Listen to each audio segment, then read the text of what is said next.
I'm making this video to show you how to check out the EFT branch so that you can work on it. First thing you want to do is open up Eclipse and point it to the new EFT branch. So, assuming you haven't created it before, this will automatically create it. So we will hit OK. Now what it's going to do is create a brand new workspace, and it'll lose all the previous information that we had. So when it opens up, asks you again about subclips. We don't want to let the subclips team know what we're doing. They don't need to know. And you can see everything is brand new, so I go to Workbench. First thing I do is I set up the server again so that when I check out the project, everything will be good. So we go to the server wizard. It's JBoss 5.1. Here we have to figure out where the server is located at. So I point it to the Eclipse Workbench JBoss 5.1. If you did this right, then it'll automatically pick up server in the default. Make sure this says your Mac OS default here, and you're finished. Now a couple other things I want to do real quick is turn off the build automatically so that when the projects load they don't automatically start building, and quickly configure your server. So we're going to go in here to publishing, say never publish, timeouts. You want to put the maximum number in here, put the minimum number in for the stop, go to deployment, say use JBoss, and deploy projects as compressed archives. So you want to save that, and we can close that now. Next thing you need to do is open up our Subversion browsing repository explorer here. Okay, so we're going to enter in the repository location again. So it's https://dpgh.sysdbl.com/svn, and then source is the root. You must make sure that you are in the VPN, so I have to make sure that I am connected here. So I am, because otherwise it would say this. So I'm good to go. Oops, I forgot this double slash. Oh, you have to put that after the colon. Alright. So you'll notice then, if everything works fine, that when you expand this, you see the original trunk, which is, but we're not checking out the trunk. We're going to check out the branch. Now, when we check out the branch, we want to just check out the whole branch. And you're going to be like, well, how's that going to work? Well, don't worry. Just click on EFT and say checkout. All right. Now we want to check this out into the workspace, and we'll just call it EFT, so you don't have to worry about anything there. And just hit finish. Now it's going to take a while to load, so I'll pause and we'll get back to you when it's finished. Okay, so now it's been many minutes later, and it's finally checked everything out. So if I go back over to my Java EE perspective, I'll say I've got one project. Hey, that's not going to be good. How am I supposed to be able to actually compile these? Okay. Well, what we're going to do is leave this branch here. We want this branch here. There's a reason I had you check it out this way. It's for merging later on when I talk about merging. So we want to leave this one here, but we can import the other projects because they already have .project settings with them. So in order to import them, the first thing we have to do is go to our new workspace, and we have to find the .project for this. I can't see it here, so you can either go to Unix or you can use a tool like Revealer that will show me that .project file. So what I'm going to do is rename it to something else. And now, when I go back to Eclipse, I'm going to say File, Import, general existing project into workspace. So the trick here is now to browse and find that EFT directory. So in my situation, Eclipse Workspace is EFT, and you click the EFT when you open it.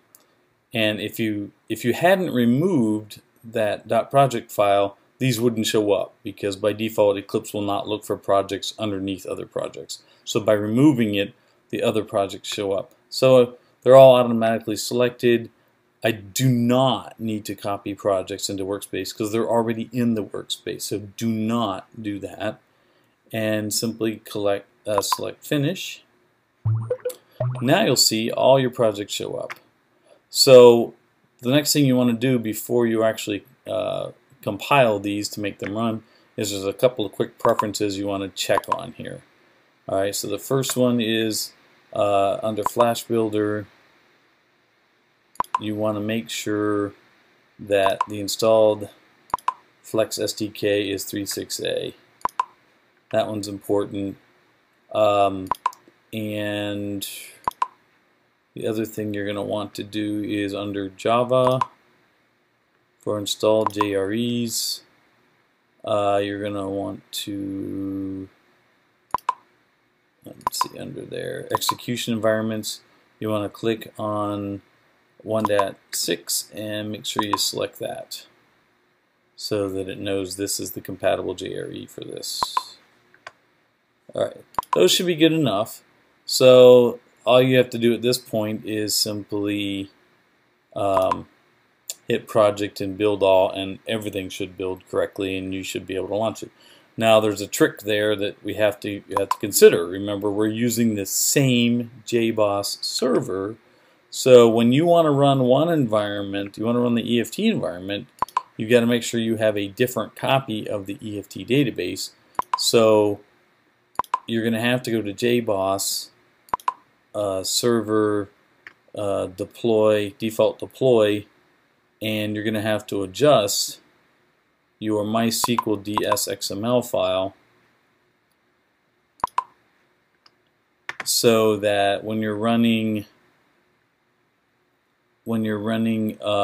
your normal development environment, it specifies the one, but when you're running your EFT environment, it specifies the other. I created a database called MTS EFT, loaded in a copy of my database into it, and then I applied all my changes.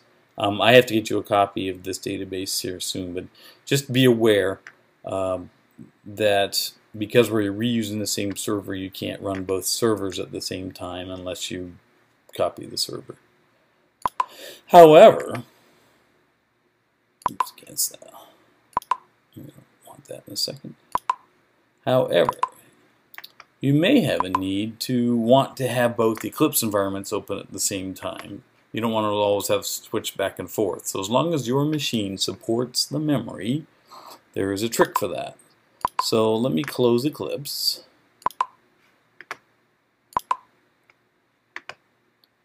And restore my revealer back to the way it was.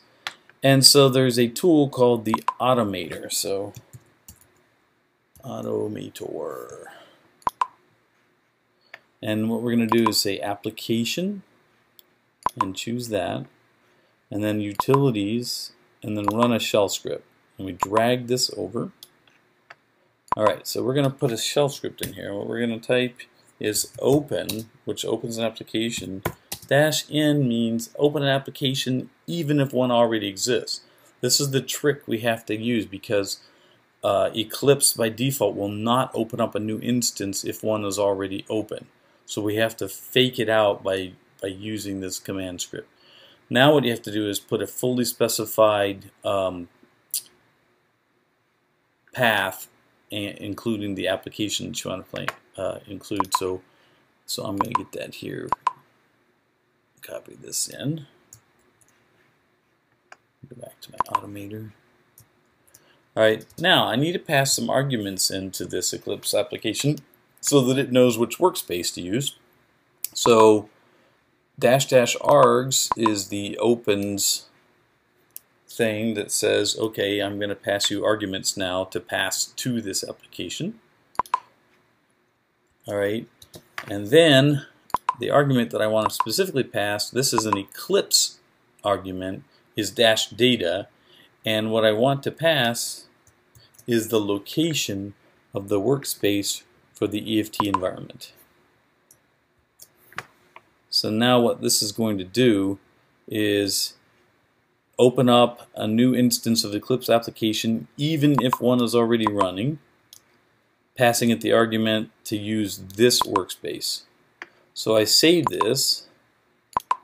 I'll save it into the applications, and I'm going to call it Eclipse EFT.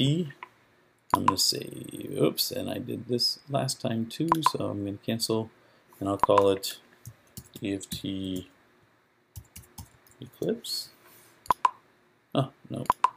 Anyways, you would save it. I've already done this before as a dry run.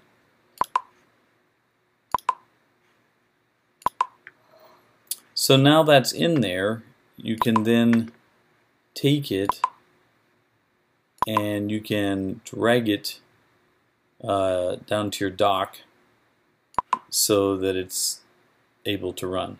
The trick is if I start the generic Eclipse first, it won't allow me to start another one. So if I start that one first in the development mode, and then if I want to open up the EFT environment because I need to look at it for some reason, then I can click on this one.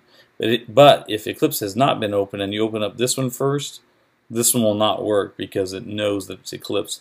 So then you would have to do something like this, create another one where you have a icon that's pointing to the development workspace. You might be asking, how the heck did I change those icons? Well, that's actually a little trick up here. What you do is you get info on the app and you pick another application that you like the icon on. So like for example here,